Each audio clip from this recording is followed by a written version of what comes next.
कैसे इम्प्लीमेंट करते हैं हम लोग उसको देखें, है ना। स्टैटिक और डायनामिक का डिफरेंस में देखें, अब उसका थोड़ा सा इम्प्लीमेंटेशन पे देख लेते हैं।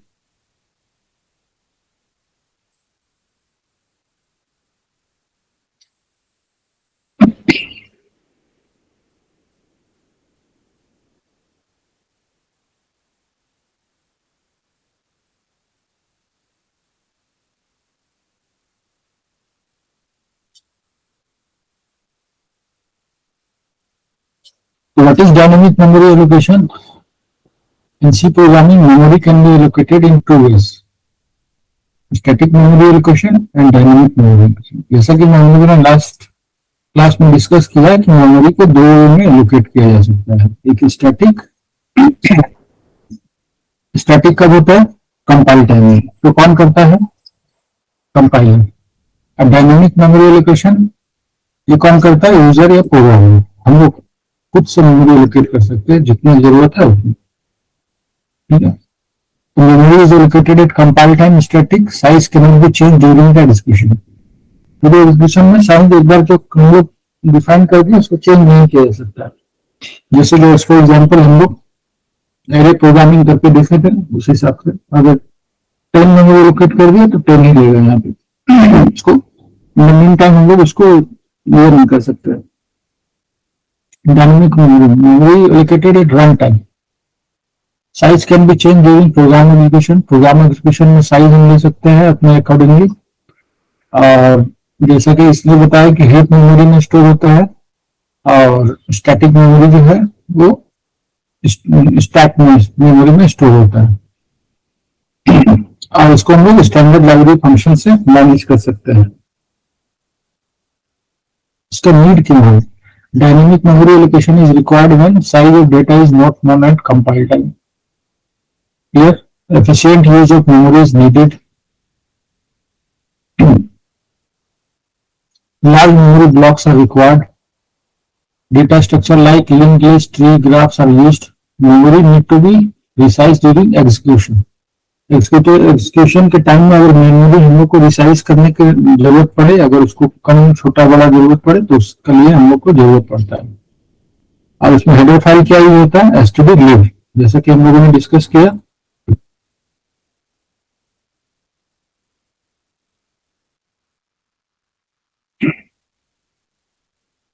इसका 4 टाइप का जो फंक्शन होता है,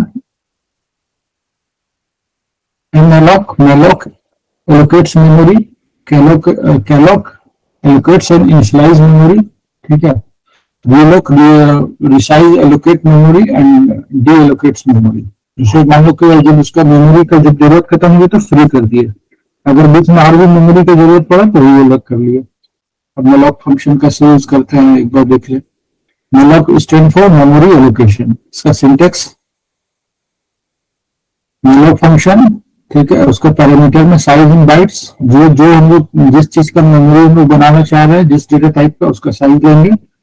और बाय डिफॉल्ट ये क्या करता है? नल। बाय डिफॉल्ट ये क्या करता है? नल या वॉइड पॉइंटर रिटर्न करता है। उसको हम लोग अपने टाइप से उसको टाइप कास्ट करना पड़ता है, ठीक है। तो ये उसको ये रिटर्न करता है पॉइंटर में। तो हमको क्या करना पड़ेगा कि पॉइंटर वेरिएबल सबसे पहले डिक्लेयर करना पड़ेगा और इसको मेमोरी बना के उसमें रिटर्न कराना पड़ेगा, तब जा करके फिर अपना हम लोग काम कर सकते हैं इसमें।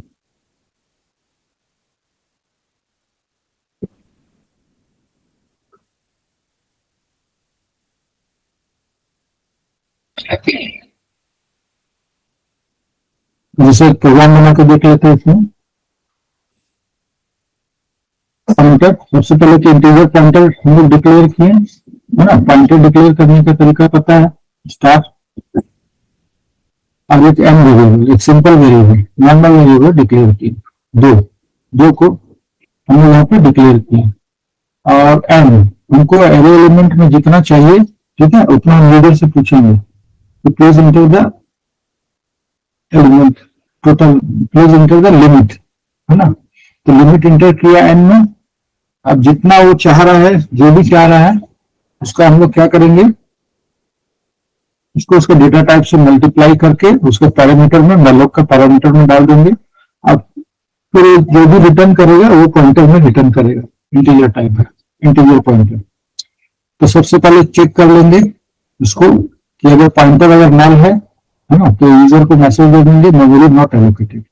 अगर पॉइंटर नल होगी, अगर किसी वजह से नल रिटर्न किया ये, यूजर को एक मैसेज जाना चाहिए कि यूजर मेमोरी एलोकेट नहीं किया जा सकता, प्लीज चेक योर कोड या फिर एनीथिंग एल्स। ठीक है, अब हम लोग क्या करेंगे, एरे में ये एरे डायनेमिक एरे में एलिमेंट डालेंगे, I equal to 0, I less than इतना। ठीक है, तो पॉइंटर में हम लोग कलेक्ट किए थे पॉइंटर एरे में, तो पॉइंटर एरे बना करके उसको इंटर कर दिए।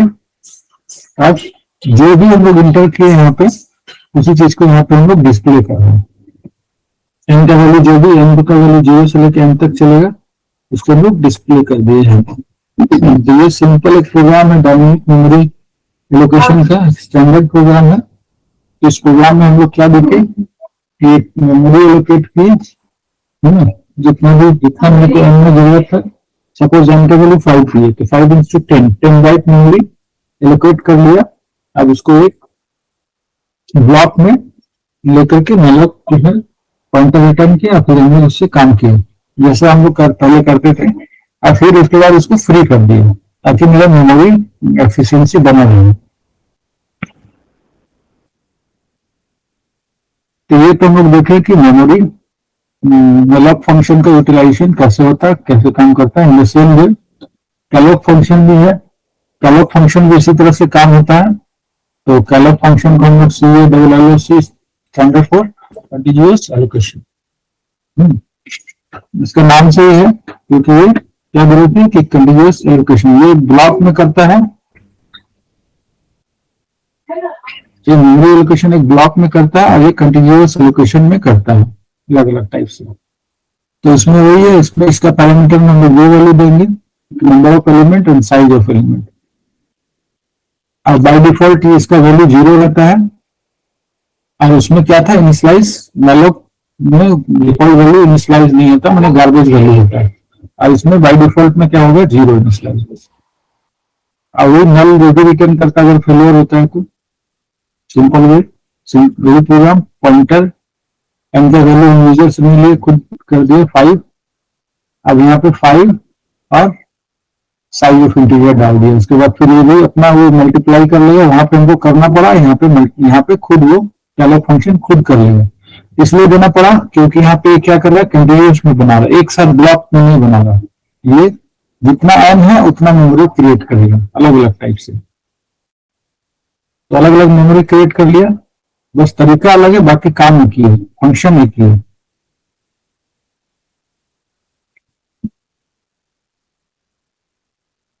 सुनिए फिर नीचे,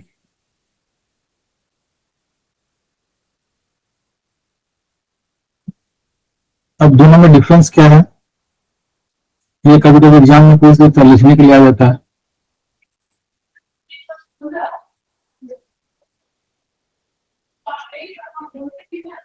तो इसको देख लो, थोड़ा नोट कर लो।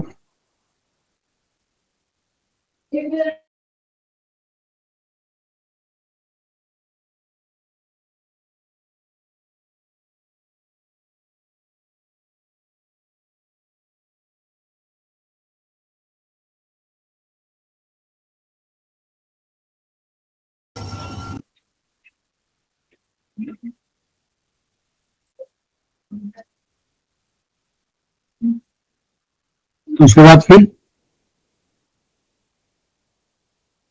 तो मेलॉक फास्टर देन कैलॉक होता है, क्योंकि मेलॉक में ब्लॉक में ही मेमोरी क्रिएट हो जाता है, एक बार में ही हो जाता है। अब मेलॉक में सबसे क्या है इंपॉर्टेंट, एक आर्गुमेंट लेता है, कैलॉक में 2 आर्गुमेंट लेता है। क्लियर?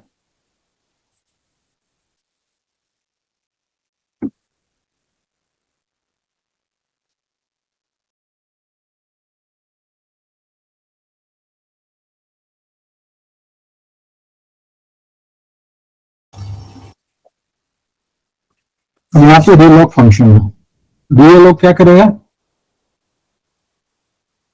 कि मेमोरी फिर से मान लो बीच में अगर जरूरत पड़ा, एक बार हम मेमोरी एलोकेट कर लिए, अगर फिर से कुछ जरूरत पड़ती है तो तुरंत में हम उसको फिर से हम एलोकेट कर सकते हैं उसी दौरान। तो बार बार हम कैलॉक कैलॉक नहीं लिखेंगे, एक बार कैलॉक लिख लिया, फिर जरूरत पड़ा तो क्या करेगा वो उसके बाद से लेगा। ठीक है, कैलॉक क्या करेगा कि उसके बाद से लेगा। to develop is used to resize previous allocate memory. जो previous में जो भी मान लो 4 अगर allocate किया तो फिर तुम जितना इसमें लेना चाह रहे हो तो उसको resize कर देगा, दो ऐड कर देगा या माइनस जो भी करना है। तो इसका भी बस इसका भी वही रिलोकेट क्या करेगा, दो लेगा एज आर्गुमेंट, वही सेम चीज है। इंक्रीज भी कर सकते हैं, डिक्रीज भी कर सकते हैं।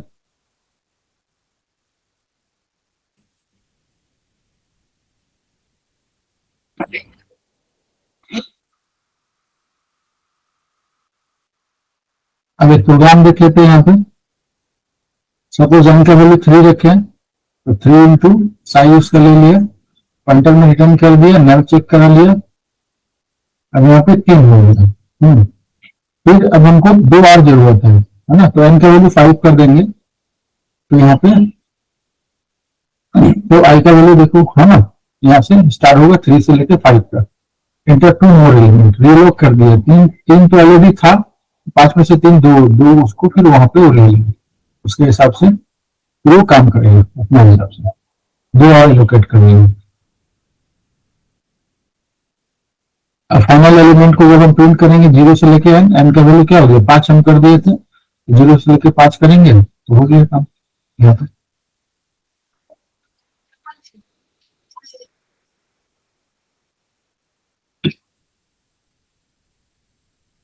अब जैसे भी जिक्र किया कि फ्री फंक्शन क्या करता है, free is used to release dynamically allocated memory.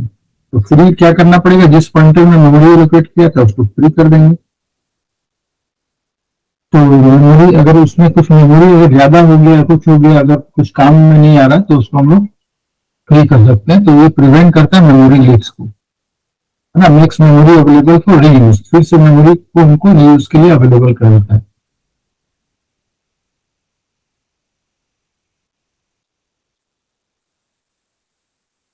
तो इसमें किस किस चीज में डायनेमिक मेमोरी एलोकेशन यूज होता है, आगे फर्दर डाटा स्ट्रक्चर में link list, stack, trees, graph, dynamic array, deliverance, database management system में भी यही यूज होता है। तो इसको हम सेंड कर देंगे, तो थोड़ा सा एक बार रन करके सब करा करके देख लेना।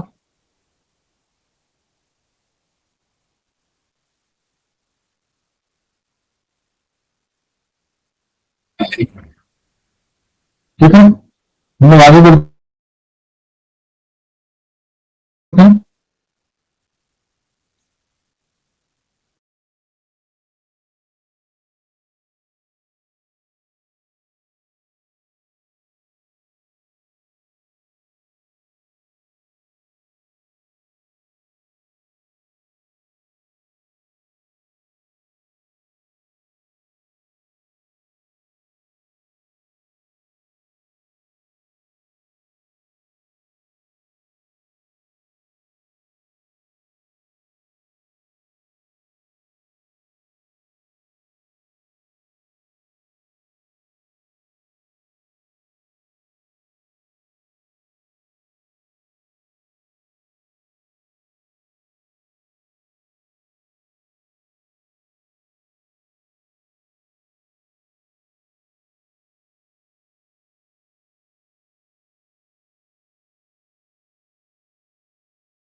तो इसलिए मेरा माइक ऑफ था, मैंने काफी देर डेटा स्ट्रक्चर के बारे में लेक्चर दिया। चलो हम लोग को कोई बात नहीं। तो हम लोग डिस्कस करते हैं फिर से, व्हाट इज डेटा। डेटा क्या होता है लेमैन का लैंग्वेज में? What is data? Data is a collection of information,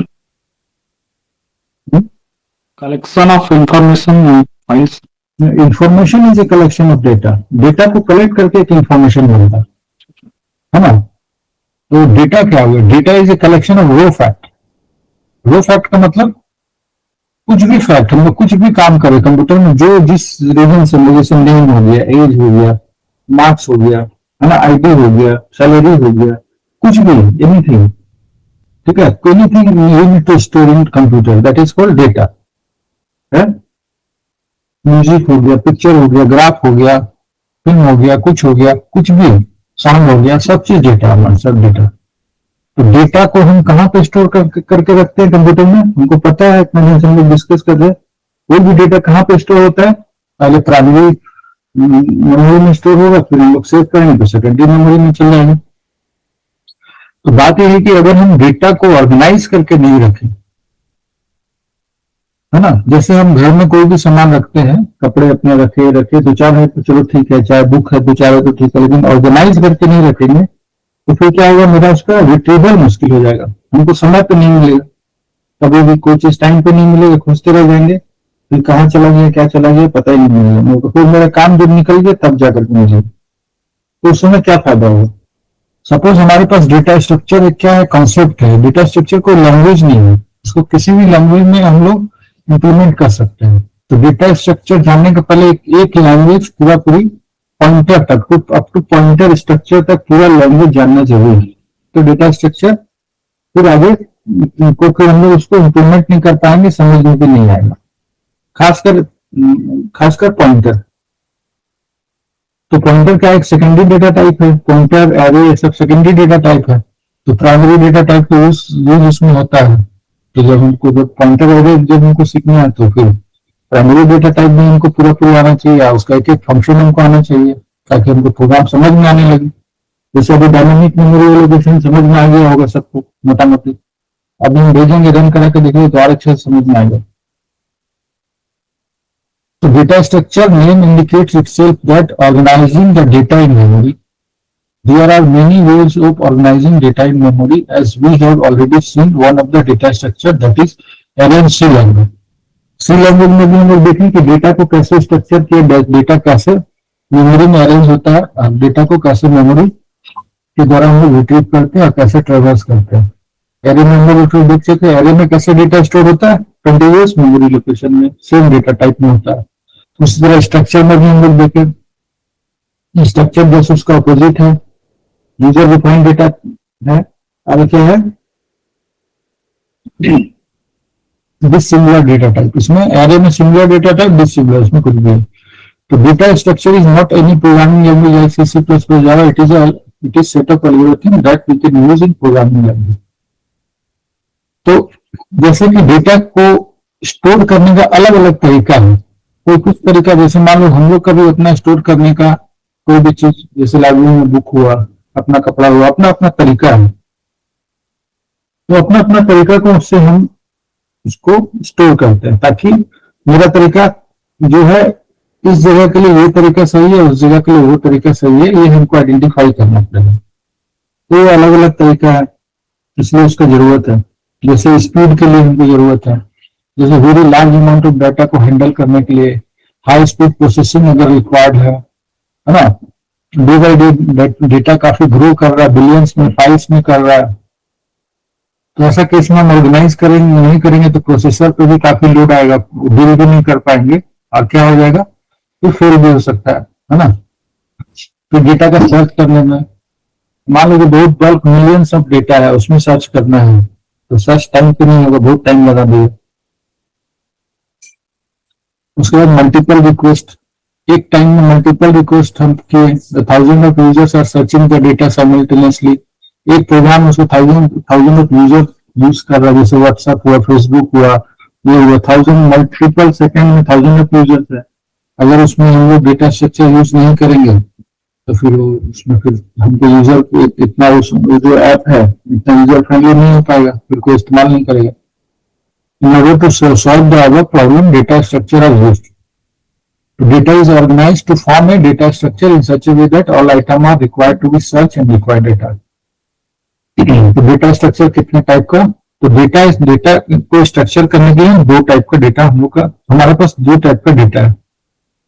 एक तो प्रिमिटिव डेटा टाइप, एक नॉन प्रिमिटिव। तो प्रिमिटिव डेटा टाइप में क्या है, integer, char, float, double and pointer, ये सब है। और नॉन प्रिमिटिव, तो हमारा डेटा जो है दो टाइप का है, ठीक है, प्रिमिटिव है, नॉन प्रिमिटिव। तो प्रिमिटिव में क्या हुआ,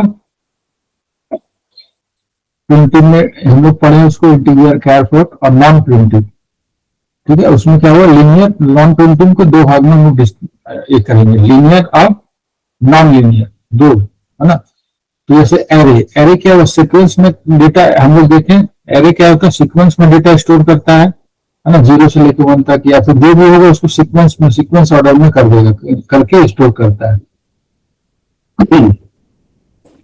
और जैसे स्टैटिक में ये है, डायनेमिक में जैसे इसके बाद सेम टाइप से link list, array, stack, Q, ये भी लीनियर है। और नॉन लीनियर, इसमें ट्री एंड ग्राफ है। जैसे फॉर एग्जांपल, जैसे एरे में हम लोग डेटा स्टोर किए 2, 5, 8, 9, 3, ठीक है। एक तरह का सीक्वेंस में हम लोग चाहे इसको स्टोर कर रहे हैं जैसे भी करके, है ना, 0 से लेके इतना तक।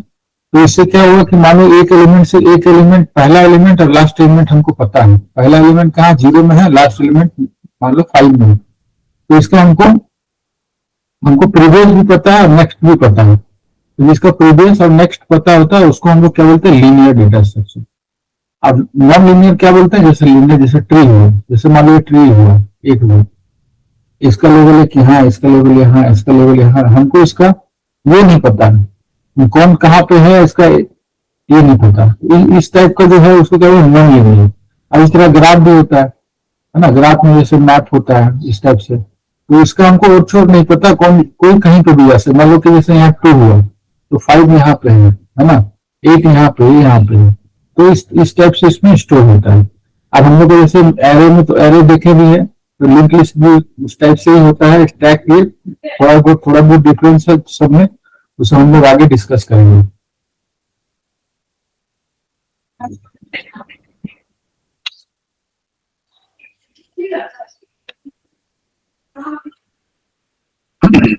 तो इसका हम लोग यहाँ पे डिफरेंस थोड़ा सा देख लेते हैं,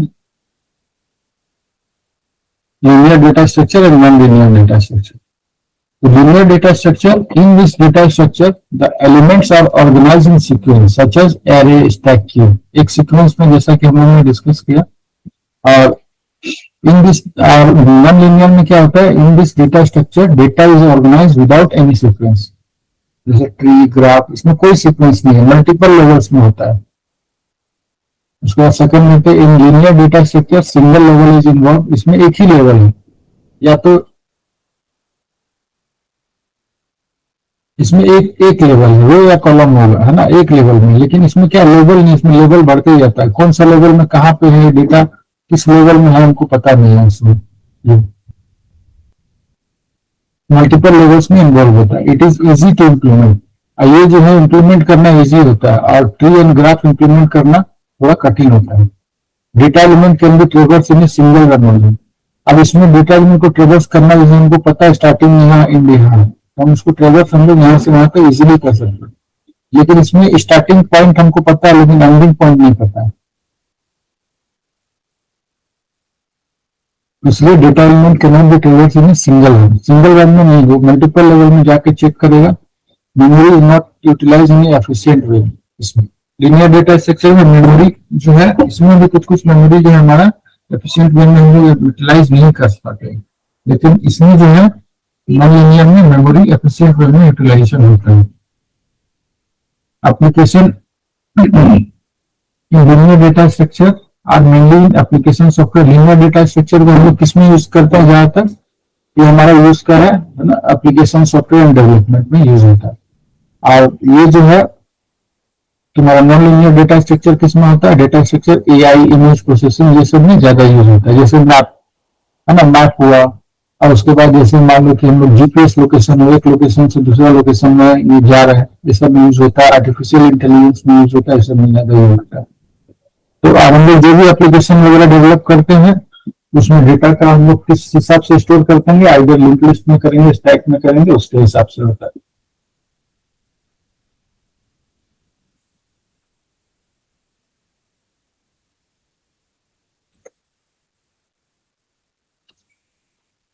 जैसे मान लो कि हम कंप्यूटर में हम प्रिंटर, ठीक है, कंप्यूटर में प्रिंट दिए मल्टीपल लेवल से, मल्टीपल लेवल से प्रिंट दिए, तो ऑपरेटिंग सिस्टम, तो क्या हुआ, ऑपरेटिंग सिस्टम में हम लोग डिफाइन किए हुए फर्स्ट इन फर्स्ट आउट, जो फर्स्ट प्रिंट पा रहा है उसको फर्स्ट प्रिंट करेगा, तो लास्ट प्रिंट किया उसको लास्ट में करेगा। अब कहीं कहीं स्टैक का जरूरत पड़ता है किसी किसी जगह में कि भाई जो लास्ट है उसको फर्स्ट निकालना है, किसी किसी जगह में जरूरत पड़ता है तो उसमें हम स्टैक यूज करेंगे। तो उस हिसाब से अपना हम लोग उसको काम करेंगे, जैसे जरूरत सबको सबको सीख लेंगे, जहाँ पे जरूरत है उसको उस हिसाब से हम लोग उसको आगे बढ़ते जाएंगे। तो डेटा डेटा स्ट्रक्चर में मल्टीपल ऑपरेशंस हम लोग देखेंगे, मल्टीपल ऑपरेशंस होता है। डेटा स्ट्रक्चर का जरूरत इसलिए होता है क्योंकि क्रिएट करने के लिए, इंसर्ट करने के लिए, सेलेक्ट करने के लिए, अपडेटिंग, सर्चिंग, सॉर्टिंग, मर्जिंग, है ना, डिलीट, ये सब ऑपरेशन हम लोग डेटा स्ट्रक्चर, डेटा को हम लोग सेव करके इजीली कर सकते हैं।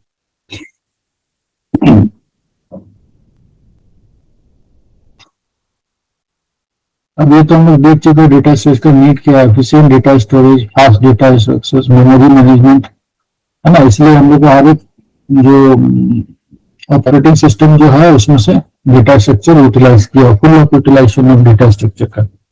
उसमें सॉर्टिंग, सर्चिंग, इंसर्शन, डिलीशन, हम लोग डेटा का तो यही चाहिए, हम लोग को क्या चाहिए, सॉर्टिंग करना, सर्चिंग करना, प्रोग्राम एफिशिएंसी। अगर डेटा स्ट्रक्चर हम लोग यूज नहीं किए हैं, विदाउट डेटा स्ट्रक्चर यूज किए अगर हम लोग कोई भी प्रोग्राम या एप्लीकेशन डेवलप किए तो एफिशिएंटली नहीं चलेगा, फिर वो बैठ जाएगा।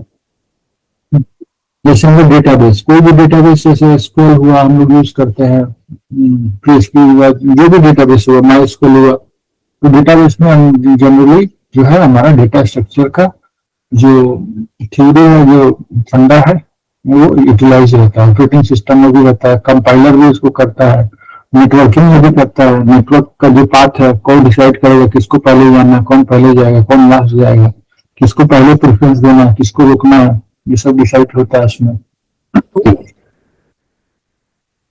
जैसे इसके पहले हम लोग देखा कि इसमें क्या कोई डेटा स्ट्रक्चर इस्तेमाल नहीं हुआ, ABCD अब डायरेक्टली हमने इसको कर दी, है ना। अब यहाँ पे मान लो डेटा स्ट्रक्चर एरे में हमने डेटा एरे भी एक डेटा स्ट्रक्चर उसको इस्तेमाल किया, तो उसको इस हिसाब से ये हम लोग कहीं पे भी इसका जो मेमोरी जो क्रिएट हुआ, ABC कहीं पे भी कुछ भी स्टोर हुआ, इसका हमको पता नहीं है कहाँ पे क्या क्या स्टोर है, लेकिन ये जो हुआ एक लाइन से हुआ, एक जगह में हुआ। पहले अभी तक तो हम लोग ये देखें,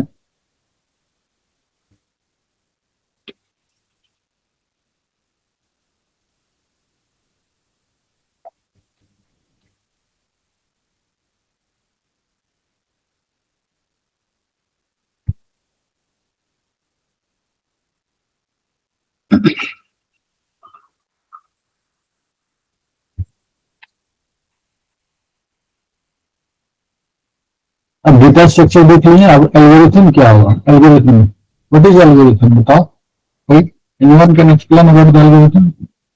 एल्गोरिथम तो बहुत पढ़े हुए।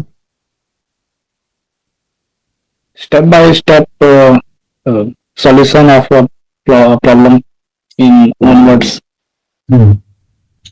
तो एल्गोरिथम का जरूरत क्यों पड़ता है, एल्गोरिथम या कोई प्रोग्राम डिपेंडेंसी होता है एल्गोरिथम में, कोई प्रोग्राम जानना जरूरी है, या फिर एल्गोरिथम क्या है। एल्गोरिदम यूज करने से हम लोग जो प्रोग्राम सॉल्व करने वाले हैं उसका प्री रिक्वायरमेंट्स और क्या क्या प्रॉब्लम्स फेस कर सकते हैं उसको सॉर्ट आउट कर लेते हैं। इन बिटवीन प्रोग्राम में फिर इतना प्रॉब्लम नहीं आता है। ठीक है। So algorithm is a finite step-by-step well-defined procedure used to solve a problem or perform a task. So in the context of data structure and algorithm specifies how data is accessed. हम लोग जो इसमें जो algorithm देखेंगे वो algorithm किस type का होगा, डेटा कैसे एक्सेस होता है, डेटा कैसे प्रोसेस होता है, और डेटा का सर्चिंग कैसे होता है, सॉर्टिंग इंसर्शन ये सब कैसे होता है. Data structure organize data and algorithm operates on that data. Data structure क्या करता है, डेटा को ऑर्गेनाइज करता है एंड एल्गोरिथम उस डेटा को ऑपरेट करता है. Relationship between data structure and algorithm. तो ठीक है.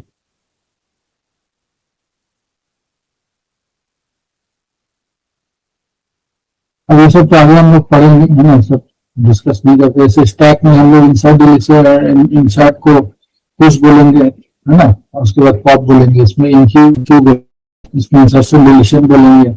एरे में लीनियर सर्च एल्गोरिथम हम लोग पढ़ेंगे. ये सब का एल्गोरिथम हम लोग देखेंगे. और characteristic of good algorithm. Good algorithm क्या, क्लियर होना चाहिए और अनएम्बिगुअस होना चाहिए. ऐसा ना हो कि हम ऐसा से लिख दें कि प्रोग्रामर को या यूजर को कुछ समझ में नहीं आए. ठीक है, फाइनाइट नंबर ऑफ स्टेप्स, जितना स्टेप्स हमको जरूरत है उतना स्टेप्स हमको देना है उसमें. ऐसा नहीं कि 2-3 स्टेप को एक ही बार में हम लोग डिफाइन कर दिए. और उसका इनपुट भी डिफाइन करना है, क्या क्या इनपुट हम लोग यूजर से ले रहे हैं. अगर इनिशियलाइज करें तो इनिशियलाइज यूजर से ले रहे थे. और define output, efficiency in time and space.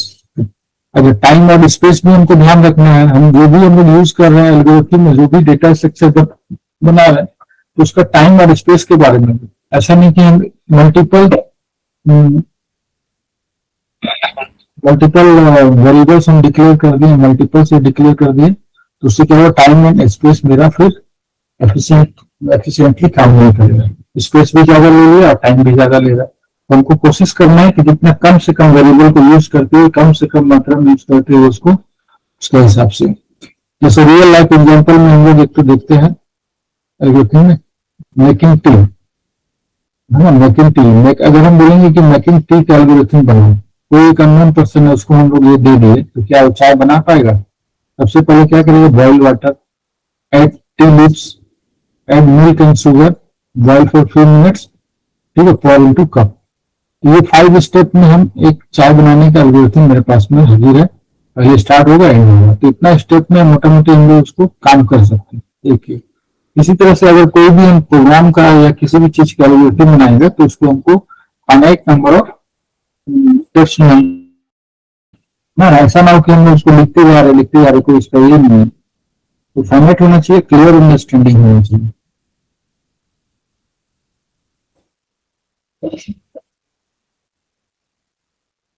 Searching A contact in mobile phone.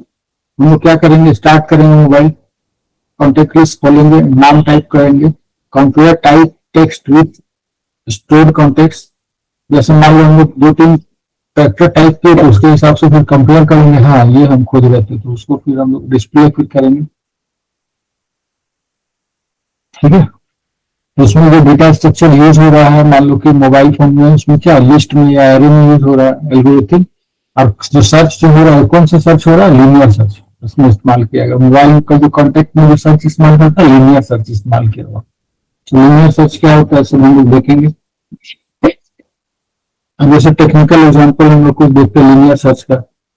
अब यहाँ पे एरे लिए, एक आइटम लिए और की लिए, जो की हमको चाहिए था वो की अगर फाइंड हो गया तो रिटर्न आई हो जाएगा. उसके इसके हिसाब से काम हो रहा है. यहाँ पे एरे को लेकर के लीनियर सर्च काम कर रहा है.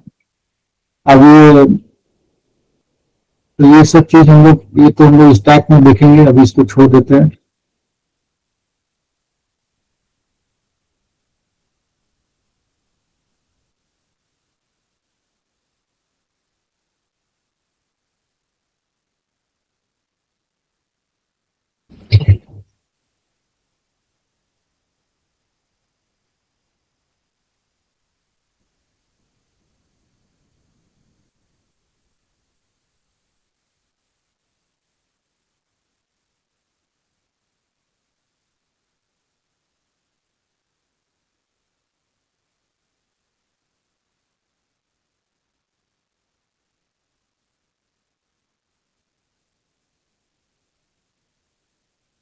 और हमने एल्गोरिथम देख ली कि कोई भी एल्गोरिथम हमको इस टाइप से बनाना है, इस टाइप से डिजाइन करना है, इस टाइप से हमको देना है यूजर को या प्रोग्रामर को कि उसका इसमें ये भी ध्यान देना है कि उसका जो एग्जीक्यूशन टाइम है, जैसे मान लो कि write a program to add 2 number 16, इसका एल्गोरिथम नहीं लिख करके देगा।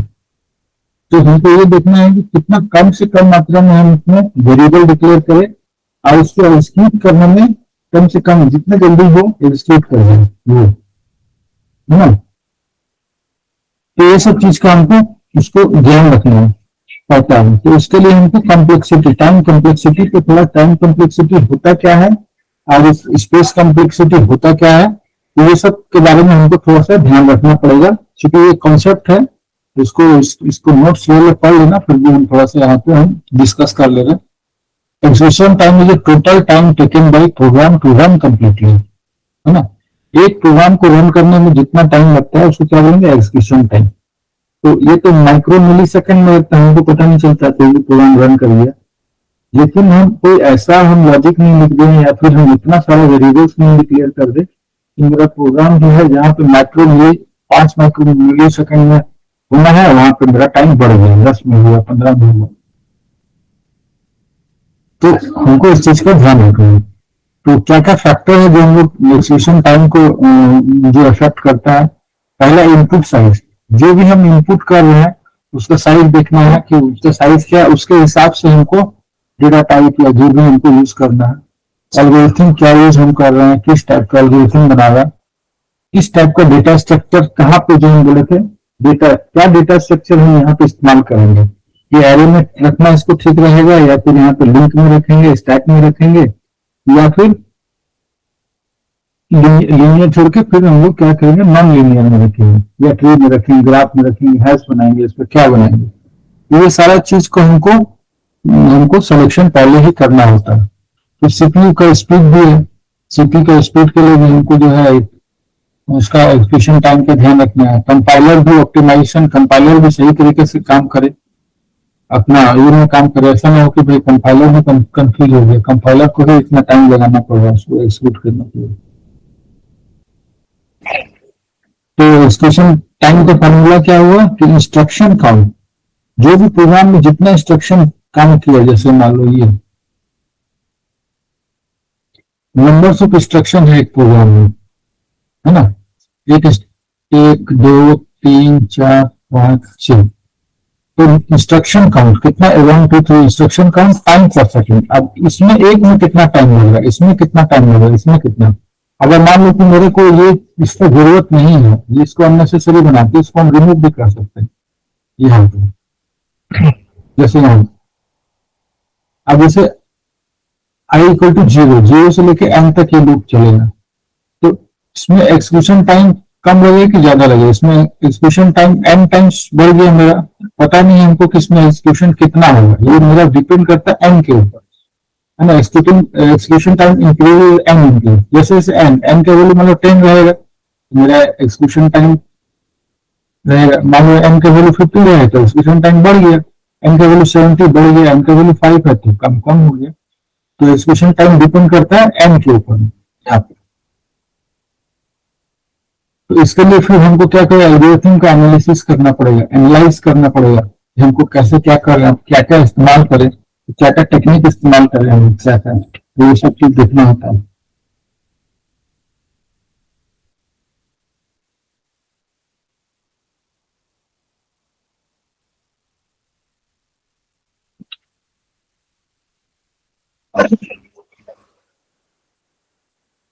So algorithm analysis is the process of evaluating an algorithm to determine how efficiently it uses time and memory space. तो जो भी एल्गोरिथम जो हमारा है वो कितना एफिशिएंटली टाइम को और स्पेस को यूज किया। जो भी हम डेटा ले रहे हैं तो स्पेस यूज करेगा ही करेगा, तो हमको देखना है कितना एफिशिएंटली यूज करेंगे। अगर हमको जरूरत है जितना का उतना ही हम वेरिएबल डिक्लेयर करें, उससे ज्यादा का डिक्लेयर नहीं करें। जैसे एरे में हमको जितना जरूरत है उतना ही उसके आसपास ले।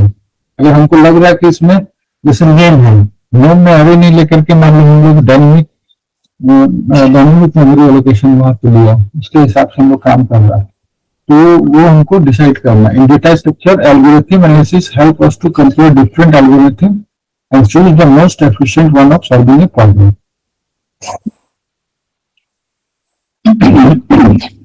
तो एल्गोरिथम का जो एनालिसिस है वो देखा जाए तो मशीन डिपेंडेंट हो सकता है, क्योंकि जो मशीन मान लो फास्ट है तो उसमें फास्ट काम करेगा।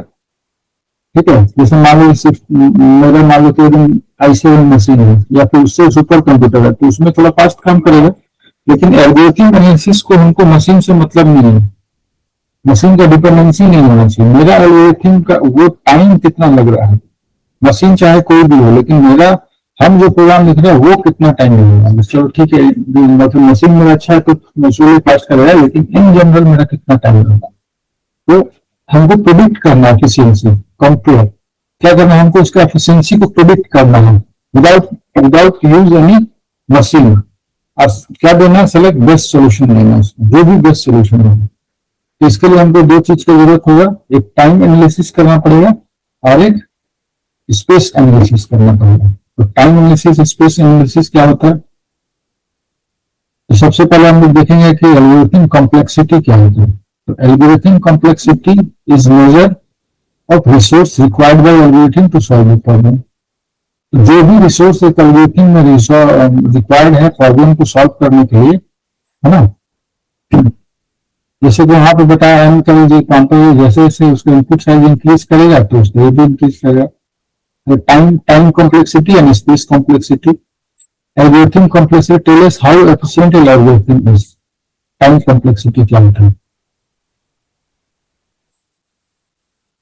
तो time complexity is a way to measure how the execution time of algorithm changes as the input size increases.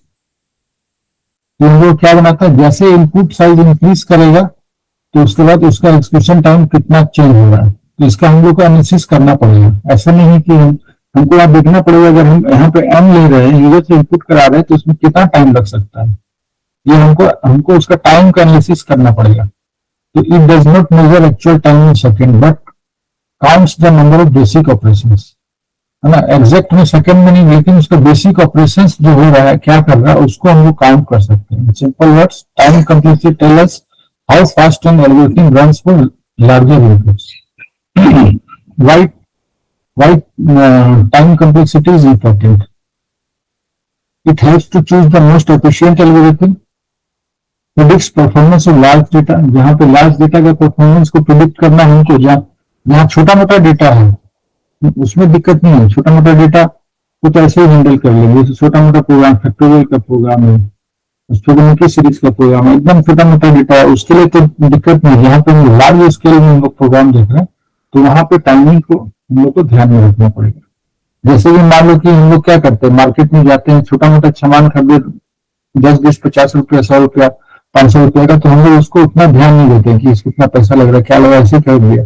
लेकिन यहीं पे कहीं पे लार्ज अमाउंट में हमको पैसा लग रहा है, वहां पे मेरा लार्ज इन्वेस्टमेंट होगा, और वहां पे एक एक चीज का फिर हमको उसको ध्यान देना पड़ता है ना। उसका फिर कैसे उसका यूटिलाइजेशन होगा, क्या होगा, हम खरीद के मेरा फायदा होगा नहीं होगा। उसी तरह से हमको यहाँ पे भी उसको जो लार्ज डेटा जब एनालिसिस होता है तब हमको उसको ध्यान, ऐसा ना हो कि टाइम कॉम्प्लेक्सिटी हम इसमें ही देखना चालू करें। ठीक है, हमको पता होना चाहिए कॉन्सेप्ट, लेकिन कॉन्सेप्ट नहीं पता रहेगा तो फिर आगे जाकर के हम लोग किसी इंडस्ट्री में प्रोग्रामिंग करेंगे या फिर सॉफ्टवेयर डेवलप करेंगे, तो कॉन्सेप्ट पता रहेगा तब जाकर के हम एक अच्छी तरह से उसको एक प्रोग्राम को बना सकते, ताकि उसका एग्जीक्यूशन टाइम को मेंटेन कर सके। और स्पेस भी कांस्टेंट रहता है, स्पेस को भी मेंटेन करा कर एकदम कम स्पेस लिए करने वाले करते हुए चाहिए।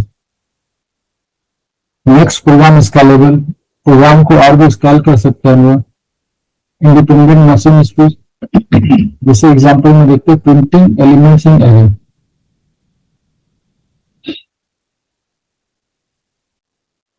अब यहाँ पे देखिए, यहाँ पे क्या है कि 5, 1, 2, 3, 4, 5 वैल्यू यहाँ पे फिक्स है। यहाँ पे एन वैल्यू प्रिंट नहीं कर रहा, फिक्स वैल्यू प्रिंट कर रहा है। तो loop start from 0, each iteration prints one element. For n equal to 5, loop runs 5 times. n equal to 100, ये 100, n का वैल्यू अगर 100 आएगा तो 100 times. Number of operation increased linearly with n। तो यहाँ पे क्या हो रहा है कि n के हिसाब से यहाँ पे जो भी हो रहा है वो n के हिसाब से हो रहा है। यहाँ पे n का जो वैल्यू होगा उतना टाइम मिलेगा, अगर n का वैल्यू कम है तो कम, n का वैल्यू ज्यादा है तो ज्यादा। तो यहाँ पे हम लोग क्या बोलेंगे, उसका टाइम कम्प्लेक्सिटी क्या हुआ इस प्रोग्राम का, ऑर्डर ऑफ n। हमको नहीं पता इसका टाइम ऑर्डर ऑफ n, इसका हम लोग गणना नहीं कर सकते, तो ये n के ऊपर डिपेंड करेंगे। तो इसका टाइम कम्प्लेक्सिटी क्या होगी, ऑर्डर ऑफ n। इसको हम लोग ऐसे लिखते हैं, एक नोटेशन है। अब जैसे लीनियर सर्च है, लीनियर सर्च में क्या हुआ, जैसे यहाँ पे एक तो n तक जा रहा है, उसके बाद फिर उसका की कांस्टेंट भी है, की को भी यहाँ पे साइन कर ये कर रहा है। Element found at the first position, अगर फर्स्ट पोजीशन पे अगर फाउंड हो गया तब तो उसका order of complexity 1। Element found the last position तो हमको n तक जाना पड़ेगा उसको पूरा पूरी, तो उसको ये दोनों को मिला करके तो इसका इस लीनियर सर्च का जो जो टाइम कॉम्प्लेक्सिटी क्या ऑर्डर ऑफ n, या तो पहले में ही मिल जाएगा या फिर हमको लास्ट तक जाना पड़ेगा या फिर बीच में कुछ भी, तो एटलीस्ट इसका हमको अननोन रहता है, इसलिए इसका टाइम ऑर्डर ऑफ n। अब यहाँ पे जो है, अब रियल लाइफ एग्जांपल में देखते हैं, जैसे मान लो कि checking the current time on clock. जैसे मान लो कि घड़ी में हम टाइम देख रहे हैं, तो घड़ी में टाइम देख रहे हैं तो वो क्या, वो एक फिक्स है ना, उससे उसको घड़ी का एक इफेक्ट नहीं पड़ रहा। घड़ी का जब हम लोग टाइम देख रहे हैं तो फिक्स टाइम है घड़ी का, उससे टाइम को कोई इफेक्ट नहीं पड़ रहा, ठीक है। जैसे हम लोग स्विच टर्न ऑफ किसी स्विच को टाइम करो तो एक बार या तो ऑन होगा या ऑफ होगा। अब घड़ी हम लोग देख रहे हैं तो या तो हम लोग को टाइम सीधे सीधे बताएगा, तो वैसा केस में क्या होता है, उसका ऑर्डर ऑफ कॉम्प्लेक्सिटी 1 होगी। यहाँ पे सीधे यहाँ पे हमको पता है, घड़ी हम लोग देख रहे हैं तो हमको टाइम बताएगा ही, ऑन किए तो वो ऑन होगा ही होगा, एन नंबर तक नहीं जाएगा। ऐसा नहीं है कि हम घड़ी का टाइम देखे तो एन नंबर तक हमको वेट करना है, जैसे देखा हमको पता चल गया, तो वैसा टाइप का चीज के लिए और क्या होगा कॉम्प्लेक्सिटी ऑर्डर ऑफ 1, इसका हमको पता है। तो इसको फिर एग्जांपल हम लोग देख लेते हैं।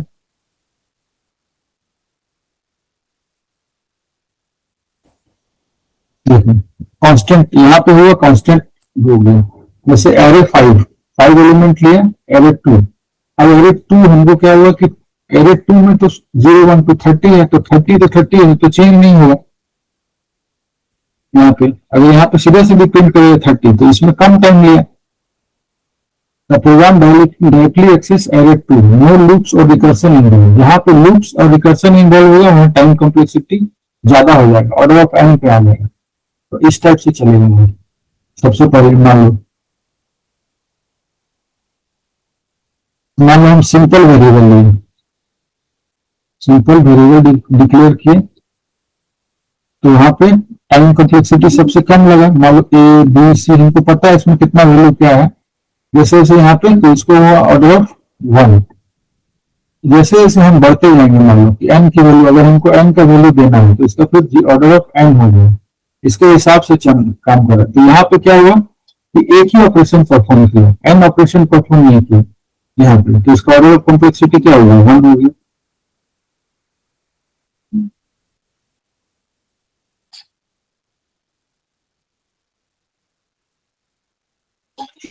अब यहाँ पे देखिए, यहाँ पे इसका क्या हुआ, 2 बार लूप चल रहे हैं यहाँ पे, एक n के लिए एक n पे, तो यहाँ पे क्या हो गया इसका क्वाड्रेटिक टाइम, तो ऑर्डर ऑफ कॉम्प्लेक्सिटी क्या हो गया n²।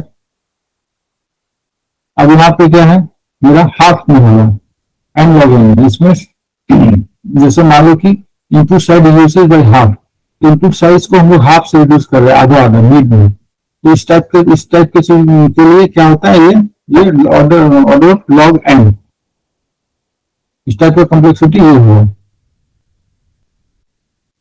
तो टाइम कॉम्प्लेक्सिटी तक आज रखते हैं, टाइम हो गया, फिर नेक्स्ट दिन हम लोग इसको इसमें देखेंगे स्पेस कॉम्प्लेक्सिटी क्या होता है, फिर आगे डिटेल में इसको हम चर्चा करेंगे।